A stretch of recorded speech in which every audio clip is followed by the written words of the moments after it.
Welcome to today's Explainer. We're diving into a story that is honestly deeply relatable, but also incredibly high stakes. It's all about modern parenting, societal fear, and the intense judgment that comes with raising kids today. We're going to unpack the fascinating and sometimes terrifying cultural shifts that have completely transformed what it actually means to be a good parent. Let's start with part one, the Target parking lot, a 5-minute decision. We're dropping right into the middle of a situation that is just so completely mundane, yet it spirals into an absolute nightmare.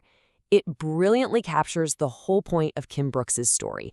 So picture this. You're a mom, you're running late for a flight, and you're already deep in that special kind of stress that only comes from traveling with small kids.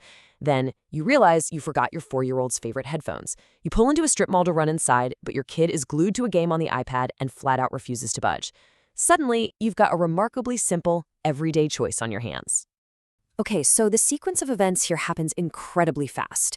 It's a mild, cloudy, 50-degree day in Virginia.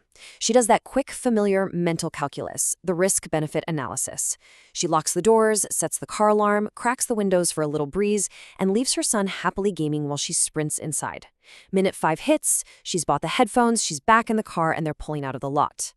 Absolutely nothing happened. Well, or so she thought. Which brings us to section 2. The police are calling, the unthinkable aftermath. The sheer contrast between the utter harmlessness of that parking lot and the intense societal blowback she gets hours later it's just staggering. By the time Brooks actually lands in Chicago, she isn't met with a normal family greeting. Instead, it's a frantic phone call. Get this. A police officer had literally shown up at her parents' store back in Virginia.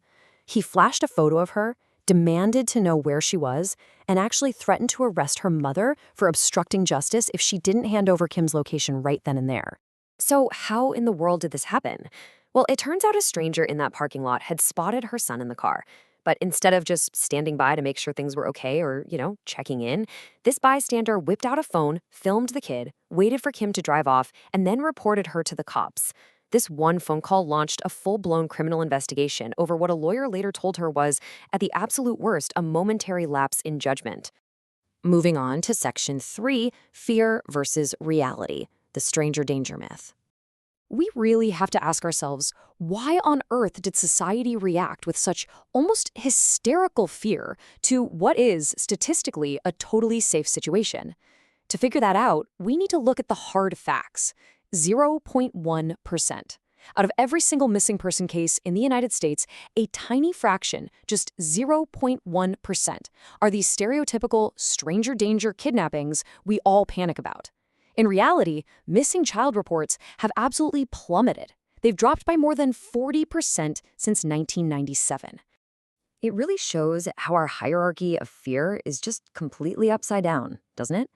We are absolutely obsessed with these highly sensationalized yet incredibly rare threats, like creepy kidnappers lurking in the bushes. Meanwhile, the actual, mundane realities that genuinely threaten kids, like car crashes or unfenced swimming pools, well, those just kind of take a back seat in our collective anxiety. That leads us to section 4, parenting as a sport, concerted cultivation. So how exactly did parenting go from being just a natural part of life to a high-stakes, highly competitive sport? The modern parenting job description is honestly exhausting. It starts before the baby's even born, right? There is this intense pressure to research and curate the absolute perfect pregnancy. Then you're navigating an endless maze of developmental milestones, policing strict screen time limits, and scheduling back-to-back enrichment classes. Because heaven forbid your toddler doesn't master baby sign language and toddler yoga before preschool. It's like we're treating kids as rare, fragile botanical specimens, micromanaging their lives to a degree our grandparents simply couldn't have fathomed. And the crazy part? This pressure doesn't just come from inside our own heads. It comes straight from our peers. Take Marissa's story, for example. She had planned this beautiful, natural home birth, but complications forced an emergency C-section.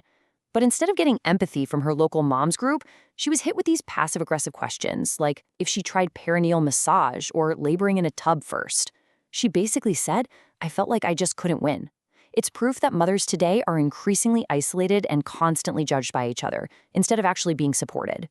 Which brings us to the ultimate unspoken rule of modern child rearing. Everyone is competing, but absolutely no one is allowed to admit they are competing. Just imagine a tense dinner party with a few couples. One set of parents lets their kids play on iPads in the corner. Another purposefully dumps a mountain of handmade analog toys on the table. A third group insists their squirming toddlers sit and participate in the adult conversation. Everyone is sitting there silently judging each other's methods, secretly wondering who's doing it right, but nobody actually talks about the tension in the room. So when we zoom out, we start to see that the incident at the Target parking lot wasn't really about one mother's specific decision on a 50-degree day. No, it was a glaring symptom of a much larger issue. We are living in a society completely obsessed with hypervigilance, where practically every other parent is viewed as a potential critic, or even worse, a direct threat. Here is Section 5, The Illusion of Control. Why do we parent this way? You have to wonder, why do educated, well-meaning, modern parents willingly trap themselves in this exhausting, fear-based cycle? Well, it really boils down to 3 major sociological shifts.